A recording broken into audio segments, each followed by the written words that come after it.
اور اس سبب سے بھی کہ باوجود منع کیے جانے کے سود لیتے تھے، اور اس سبب سے بھی کہ لوگوں کا مال ناحق کھاتے تھے، اور ان میں سے جو کافر ہیں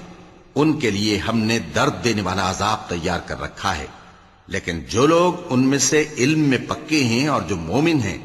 وہ اس کتاب پر جو تم پر نازل ہوئی اور جو کتابیں تم سے پہلے نازل ہوئیں سب پر ایمان رکھتے ہیں،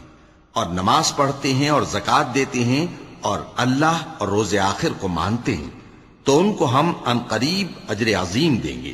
اے محمد صلی اللہ علیہ وآلہ وسلم، ہم نے تمہاری طرف اسی طرح وحی بھیجی ہے جس طرح نوح اور ان کے بعد والے پیغمبروں کی طرف بھیجی تھی، اور ابراہیم اور اسماعیل اور اسحاق اور یعقوب اور اولاد یعقوب اور عیسیٰ اور ایوب اور یونس اور ہارون اور سلیمان کی طرف بھی ہم نے وحی بھیجی تھی، اور داؤد کو ہم نے زبور بھی عنایت کی تھی، اور بہت سے پیغمبر ہیں کہ جن کے حالات ہم تم سے پیشتر بیان کر چکی ہیں، اور بہت سے پیغمبر ہیں جن کے حالات ہم نے تم سے بیان نہیں کیے، اور موسیٰ سے تو اللہ نے خود کلام فرمایا۔ سب پیغمبروں کو اللہ نے خوشخبری سنانے والے اور ڈرانے والے بنا کر بھیجا تھا، تاکہ پیغمبروں کے آنے کے بعد لوگوں کو اللہ کے خلاف کوئی حجت نہ ملے،